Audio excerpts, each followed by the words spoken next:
அத்தியாயம் 42. எலிவால் முகட்டின் செங்குத்தான ஏற்றத்தில் விரைந்து கொண்டிருந்தன பாரியின் கால்கள். வேட்டை விலங்கின் காலடியைப் போல மண்ணில் கால்படாமல் விரைந்து கொண்டிருந்தன. எவ்வியூரில் புறப்பட்டதிலிருந்து கற்றுத்தருதலிலேயே கவனம் கொண்டிருந்தான் பாரி. மாணவர்கள் எவ்வளவு முயன்றும் அவனை வேகம் கொள்ள செய்ய முடியவில்லை. எரிவண்டை கொண்டு அவனது ஓட்டத்தை வேகப்படுத்த நினைத்தான் முடிநாகன். கருங்கொண்டை வல்லூறு கொண்டு அதனை மட்டுப்படுத்தினான் பாரி. அதன்பின் அழுகுரல் பறவையின் குரல் கேட்டு ஏதோ ஆபத்து என உணர்ந்தான். ஆனால் இப்பொழுதோ அந்த ஆபத்து என்னவென்று கண்ணெதிரே பார்த்துவிட்டான். தேக்கன் அடித்து தூக்கி வீசப்பட்டதை பார்த்த கணத்தை இப்பொழுது வரை நம்ப முடியவில்லை பாரியால். அவர்களின் தாக்குதல் வேகத்தில் மாணவர்கள் காற்றில் பறந்தார்கள். பெருங்கூடைகளில் எதையோ தூக்கி கொண்டு பரம்பின் காடுகளுக்குள் யாரோ ஓடிக்கொண்டிருக்கிறார்கள். கண் பார்ப்பதை நம்ப முடியாத கணத்தில் கால்களின் வேகம் கட்டுக்கடங்காமல் இருந்தது. அடற்காட்டுக்குள் மனித குரல் கேட்டபொழுது பாரியின் ஐயம் தீர்ந்தது.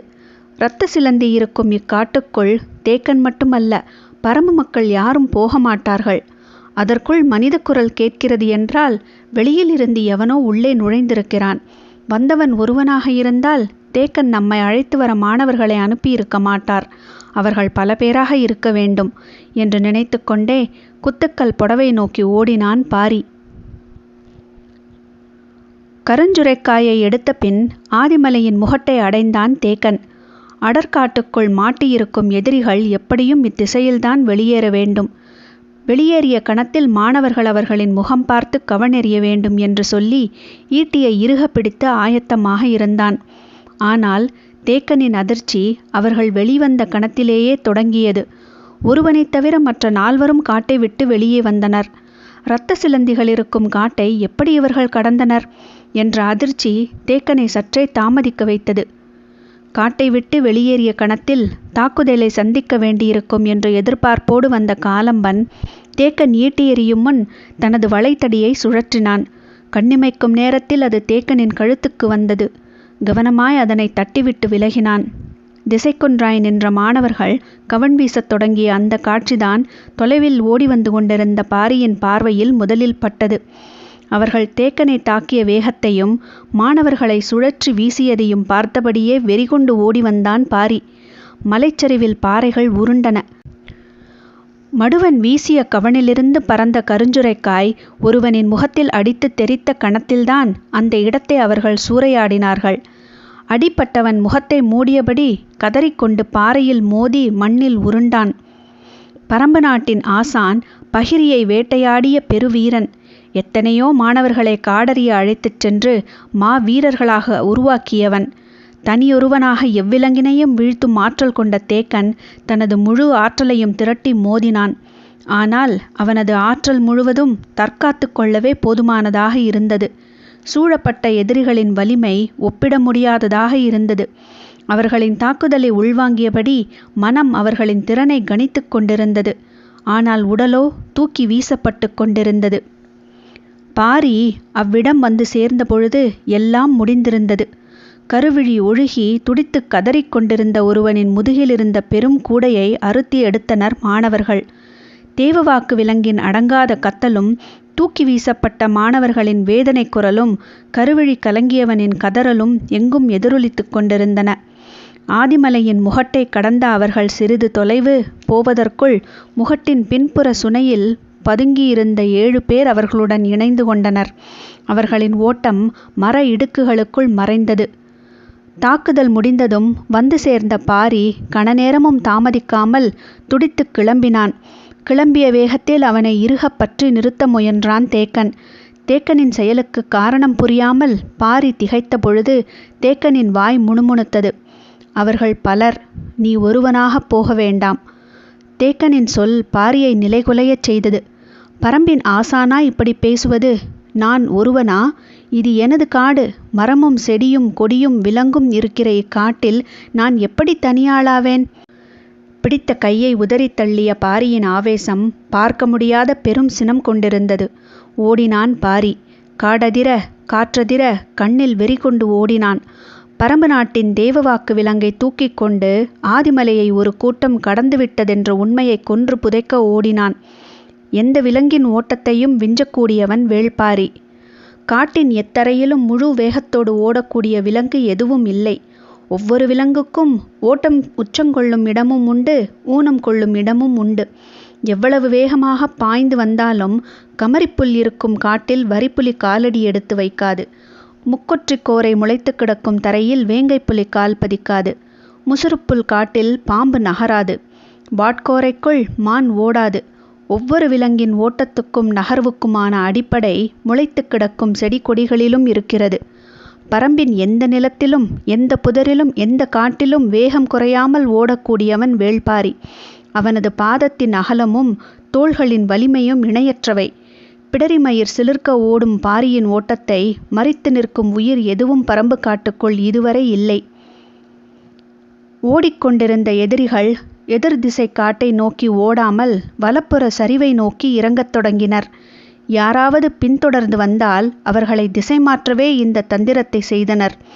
அவர்கள் தங்களின் வழியை மாற்றிவிட்டனர் என்பதை சிறிது நேரத்திலேயே கண்டறிந்து விட்டான் பாரி. சிவப்பு மூக்கு ஆக்காட்டி வலப்புற ஓட்டையின் பக்கம் நெடுநேரம் குரல் கொடுத்து கொண்டிருந்தது. அவர்கள் அப்பக்கம் திரும்புவார்கள் என யாரும் எதிர்பார்க்க முடியாது. அத்திசை நோக்கி படுவேகமாக பாரி இறங்கினான். எலிவால் முகட்டில் மோதல் நடந்த பொழுது 3 பேராக இருந்தவர்கள் இப்பொழுது எப்படி எண்ணற்றவர்களாக மாறினர்? முகட்டின் கீழ் திசையில் ஏன் மறைந்திருக்க வேண்டும்? அப்படியென்றால் இன்னும் எத்தனை பேர் மறைந்துள்ளனர்? மனதில் வினாக்கள் அடுத்தடுத்து எழுந்து கொண்டிருந்த பொழுது அதற்கான விடையை கண்டறியும் முன்னே அடுத்த வினா எழுந்து வந்தது. எலிவால் முகட்டை கடந்து கீழ்ப்புறம் இறங்கியவர்கள் அதற்குள் எப்படி முகட்டின் அடிவார ஓடையை அடைந்தார்கள்? தேக்கனிடம் சில சொற்களை பேச மட்டுமே நான் நேரம் செலவிட்டேன். ஆனால் அவர்கள் அதற்குள் ஓடைக்கு போய்விட்டார்கள் என்றால் அவர்களின் வேகம் நினைத்து பார்க்க முடியாதபடி இருக்கிறது. தேக்கனும் மாணவர்களும் இணைந்து தாக்குதல் தொடுத்த பின் வேகத்தை இன்னும் கூட்டியுள்ளனர். என்ன கூட்டினாலும் என்ன, அவர்கள் பரம்பின் காட்டுக்குள்ளேதானே ஓடிக்கொண்டிருக்கின்றனர். பாரியின் மனம் எதிரிகளை புரிந்து கொள்ளவும் அவர்களின் வேகத்தை கணிக்கவும் தனது தாக்குதலுக்கான முறையை உருவாக்கவும் முயன்று கொண்டிருந்த பொழுது அவனது கால்கள் ஏறக்குறைய பறந்து கொண்டிருந்தன. கீழ்த்திசை ஓடையை அவன் அடைந்தான். காட்டோடையில் நீர் பெருகி ஓடியது. ஓட்டத்தின் வேகம் முழுமையாக அருந்தது. ஓடையை நீந்தி கடந்தான். அவர்கள் வெகு நேரத்துக்கு முன்னமே ஓடையின் மறுக்கரைக்கு போய்விட்டனர். அது அடர் மரங்களற்ற காடு. புல்மேவிய 2 குன்றுகளை கொண்டது. ஓடுவதற்கு ஏற்ற நிலவாகு. பாரி கரையேறும் முன்னே அவர்கள் கண் பார்வையிலிருந்து மறைந்துவிட்டனர். எதிரிகளின் ஆற்றல் ஓட்டத்தில் இருக்கிறது. அடர்ந்த மரங்களுக்கிடையிலே இவ்வளவு வேகமாக ஓடக்கூடியவர்கள் புதரற்ற நிலப்பரப்பில் இன்னும் விரைந்து ஓடுவர். அதுவும் தங்களை பரம்பினர் கண்டறிந்து விட்டனர் என்பதனால் கட்டுக்கடங்காத வேகம் கொள்வர். அதனை தடுக்க என்ன வழி என்று சிந்தித்தபடியே கரையில் அடர்ந்து கிடக்கும் காட்டு மரங்களுக்கிடையே புகுந்து வெளியேறினான். வெளியேறிய இடத்தில் முடிச்சிட்டு கிடந்த பெரு வேர்களை தாவி கடந்த பொழுது அவன் கண்ணில் பட்டதொரு செடி. சட்டென ஓட்டத்தை நிறுத்தி பெரு முடிச்சுகளை நோக்கி திரும்பினான்.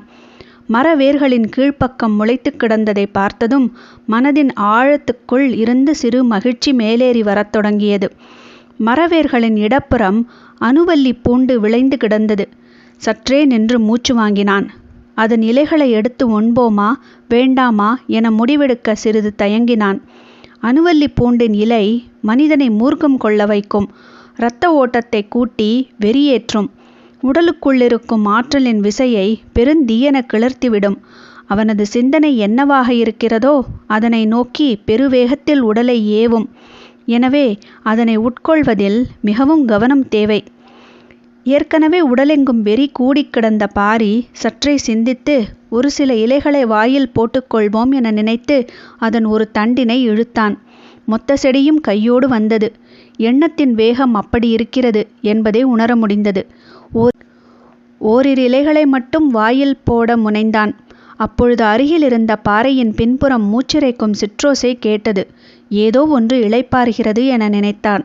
ஆனால் ஓசையின் தன்மை சற்று மாறுபட்டிருந்தது. என்னவென பார்க்க பாறையின் பின்புறம் தலையை நீட்டினான். அங்கு சுண்டா பூனைகள் 2 கலவி கொண்டிருந்தன. உச்ச நிலையில் இயங்கிக் கொண்டிருந்த அவற்றின் கண்களை பாரியின் கண்கள் கூர்ந்து பார்த்து கொண்டிருந்தன. பன்றி பல்லினைப் போல் நீண்டு வளைந்த அவற்றின் பற்கள் வெளித்தெரிய மூர்க்கமேறி சினந்து கொண்டிருந்தன. பார்த்தபடி அனுவல்லி பூண்டின் இலைகளை ஒவ்வொன்றாய் மென்று கொண்டிருந்தான். ஆண் பூனையின் மூக்கின் முனையில் இருந்த துடிப்பும் ஆவேசமும் பாரியின் முகத்திலும் இருந்தன. அவன் அம்முடிவை எடுப்பது என உறுதி கொண்ட பொழுது பறித்த செடியில் இலைகள் எவையும் மிஞ்சவில்லை. அவனது வேகமும் வெறியும் அப்படி இருந்தன. அவை இயங்கி முடிக்கும் கணத்துக்காக காத்திருந்தான். அவை தமது பணியை முடித்துவிட்டன என்று அவன் முடிவு செய்த கணம் வலதுகால் அருகிருந்த கல்லை எத்திவிட்டது. அந்த கல் கீழிருந்த பெண் பூனையின் முன்னெற்றியில் பட்டு தெரித்தது. சற்றே கண் செருகியிருந்த அது இத்தாக்குதலால் வெகுண்ட பொழுது மேலிருந்த ஆண் பூனை நிலை தடுமாறி சரிந்தது. இரண்டின் கண்களுக்கும் முன்னால் பாரி. கலவி முடிந்ததும் உருவாகும் தீரா பசியோடு சீண்டுவிடப்பட்ட சினமும் சேர்ந்தது. இரண்டும் நின்று கொண்டிருப்பவனை தாக்க பாயத் தொடங்கிய பொழுது அவன் தனது வேலையை காட்டத் தொடங்கினான். கால்கள் முன்பாய்ந்து ஓடத் தொடங்கின. சுண்டா பூனையின் வெறி கணக்கில்லாத மடங்கு பெருகியது. சீண்டலின் உச்சத்துக்கு இரு பூனைகளும் உள்ளாயின. சுண்டா பூனையின் மூர்க்கமும் அனுவல்லி பூண்டின் இலைகள் கிளர்த்திய மூர்க்கமும் காற்றை கிழித்தன. பாரியும் வெறிகொண்ட இரு விலங்குகளும் ஓடிய வேகம் இதுவரை காடு பார்த்திராதது. ஓட்டத்தின் வேகம் கூட கூட சுண்டா பூனைகளின் வெறி மேலேறியபடியே இருந்தது. காலை பொழுதில் தொடங்கிய கலவி இவ்வுச்சி பொழுதில்தான் முடிவுக்கு வந்தது. உடல் மொத்தமும் இடைவிடாது இயங்கி முடித்ததும் அடிவயிறெங்கும் பற்றி எழும் பசி நெருப்பு அவற்றின் மூர்க்கத்தை எண்ணிலடங்காத மடங்கு அதிகப்படுத்தியது. கல்லால் அடித்து சீண்டிவிட்டு சீண்டியவனின் கால்கள் நிற்காமல் ஓடும் பொழுது அவை அளவு கடந்த சினமும் சீற்றமும் மிக்கவைகளாயின. காடறிய அடிநாக்கில் நஞ்சுக்கசப்பை உள்வாங்கிய மாணவர்கள் நேற்றிலிருந்து ஓடிக்கொண்டே இருக்கிறார்கள்.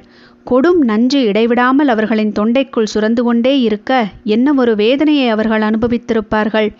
பரம்பின் ஆசானை அடித்து தூக்கி போட்டு தேவவாக்கு விலங்கை தூக்கிச் செல்லும் வலிமை இவ்வுலகில் யாருக்கோ இருக்கிறது என்பதை ஏற்றுக்கொள்வதும் செத்து மடிவதும் ஒன்றுதான். பரம்பு நாட்டின் அடையாளத்தை எடுத்துச் செல்லும் இவர்களின் உயிர் இன்னும் பரம்பின் எல்லைக்குள் தான் இருக்கிறது என்பதை சகித்து கொள்ள முடியாத கோபமும் வெறியும் பாரியை கட்டுக்கடங்காத ஆவேசம் கொள்ளச் செய்தன.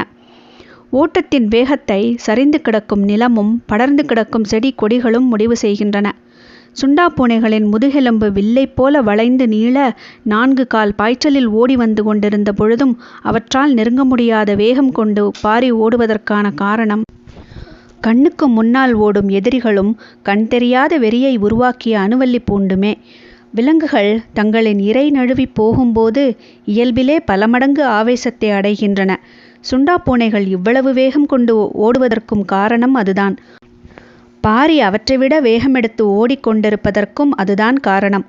இப்பொழுது அவனது மனமும் செயலும் விலங்கினும் கொடும் சினம் கொண்டிருந்தன. அதையும் கடந்து ஒருவேளை சுண்டா பூனைகள் அவன் மீது பாயுமே ஆனால் இடுப்பிலே இருக்கும் 2 கத்திகளும் அவற்றின் கீழ்த்தொண்டையில் இறங்க ஆயத்தமாகத்தான் இருந்தன. ஆனால் பாரி அதனை செய்யப்போவதில்லை. ஏனென்றால் விரட்டி வரும் 2ம் அவனுடைய இரை அல்ல, ஆயுதங்கள். காமத்தில் ஏறிய வேகம் குறையாமல் அவற்றை இழுத்து வந்து கொண்டிருப்பதற்கு காரணம் அதே வேகத்தோடு வேட்டையில் இறக்குவதற்காகத்தான். சுருள் வால் கொண்ட சுண்டா பூனையின் பன்றிப் பற்களும் நீள் வளைவு நகங்களும் பரம்பின் தரப்புக்காக களமிறங்கப் போகின்றன. தீராத காமம் தீரும் பொழுது கிடைக்க வேண்டிய உணவுக்கான விருந்துக்கு அழைத்துச் சென்றான் வேள்பாரி. இதோ விருந்து மிக அருகில் வந்துவிட்டது. அவன் அழைத்து வரும் விருந்தாளிகள் மிக அருகில் வந்துவிட்டன. முன்னால் ஓடிக்கொண்டிருப்பது வேட்டை உணவு, பின்னால் வந்து கொண்டிருப்பன வேட்டை விலங்குகள். இரண்டுக்கும் இடையில் விட்டு விலகும் சரியான கணத்தை முன்வைத்த கால் விரல்கள் தீர்மானித்தன. பாரி இடப்புற பள்ளம் நோக்கி எவ்வி பாய்ந்து சரிந்த கணத்தை சுண்டா பூனைகளால் நினைவு கொள்ள முடியாமல் இருந்ததற்கு காரணம் கையளவு தொலைவில் ஓடிக்கொண்டிருந்த எண்ணற்ற மனிதர்களின் ஓட்டம். சரிவில் உருண்டு வேர்கள் பிடித்து இங்கும் அங்குமாக தூக்கி வீசப்பட்டு அடி பள்ளத்தில் பாரி நிலை கொண்ட பொழுது மேலே வேட்டை முழு வேகத்தில் நடந்து கொண்டிருந்தது. சுண்டா பூனைகளின் ஆவேசத்துக்கும் ஆற்றலுக்கும் இறை எதுவும் மிஞ்சாது. கதறலும் தாக்குதலும் உச்சத்தில் நிகழ்ந்தன. எதிரிகள் என்னவென்றே கணிக்க முடியாத பொழுது நிகழ்ந்த தாக்குதல் இது. ஓசைகள் காற்றை கிழித்து கொண்டிருந்தன. உயிர் போகும் கதறலும் ஆவேசம் கொண்ட கூக்குரலும் எங்கும் எதிரொலித்தன. எத்தகைய ஆயுதத்தை கொண்டு தாக்கினாலும் இவ்வளவு வலிமை கொண்ட எதிரிகளின் கூட்டத்தை தனியொருவன் அழிப்பது எளிதன்று. பாரி இக்கூட்டத்தை அழிக்க காட்டின் வலிமை மிகுந்த ஆயுதத்தை ஏவியுள்ளான். எந்த ஒரு எதிரியாலும் நினைத்து பார்க்க முடியாத தாக்குதலாக இது இருக்கப் போகிறது. சுண்டா பூனையின் முன் வளைந்த பன்றி பல்லும் முனை நீண்ட அதன் கால் நகங்களும் ஓடிக்கொண்டிருப்பவர்களின் மேலே ஒருமுறை பட்டால் போதும்.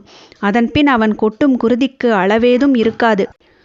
அதுவும் பழக்கப்படுத்தவே முடியாத காட்டு விலங்குகளை வைத்து நிகழ்த்தும் தாக்குதலை எதிர்கொண்டு மீள்வது எளிதல்ல. வேட்டை நாயை தவிர வேறு எவ்விலங்கையும் மனிதனை நோக்கி ஏவ முடியாது. அதுவும் இப்பயங்கர விலங்கை எப்படி ஏவினார்கள் என்ற திகைப்பு அடங்கும் முன் அவர்களின் உயிர் மூச்சு அடங்கியிருக்கும்.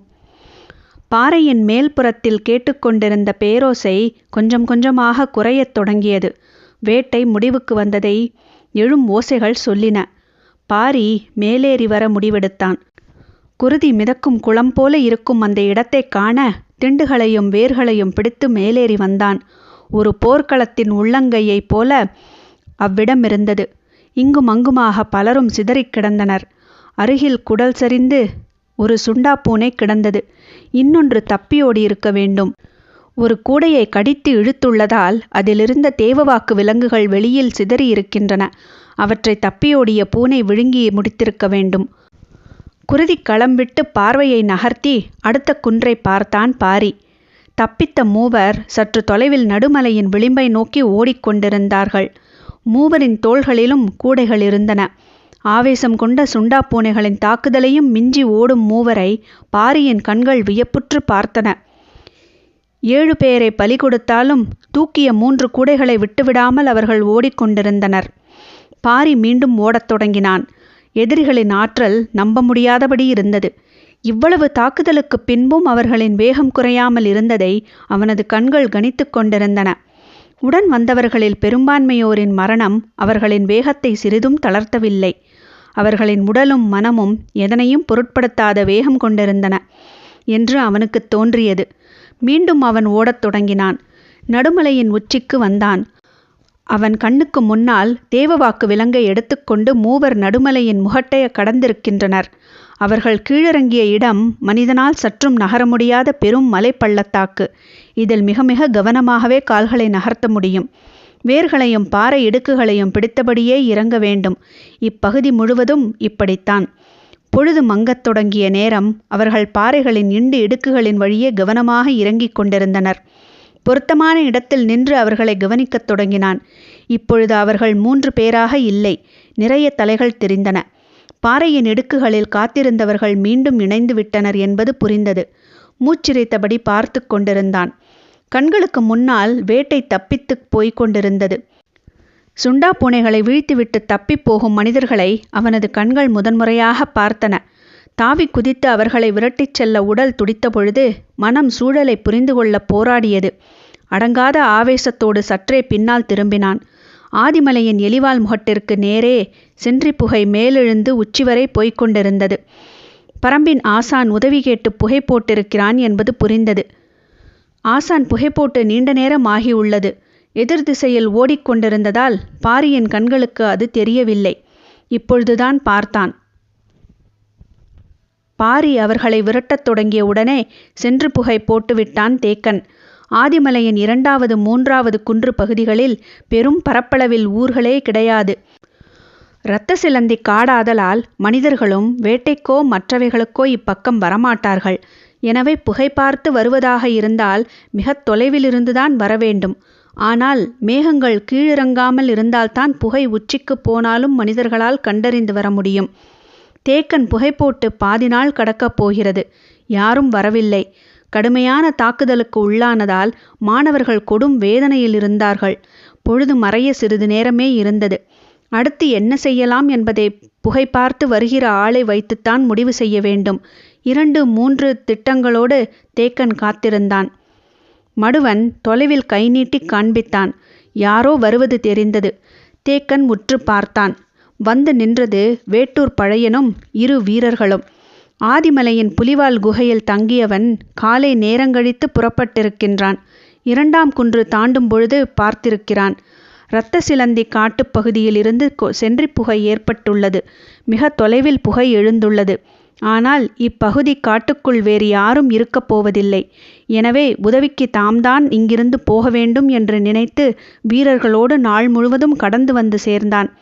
வேட்டூர் பழையனுக்கு நடந்ததை தேக்கன் விளக்கினான். தாக்குதலுக்கு உள்ளான மாணவர்கள் வலியாலும் கசப்பின் கொடுமை தாங்காமலும் துடித்து கிடந்தனர். கருவிழி உருகி வழிந்தவன் உருண்டு பெரும்பள்ளத்தில் வீழ்ந்ததில் மயக்க நிலையை அடைந்தான்.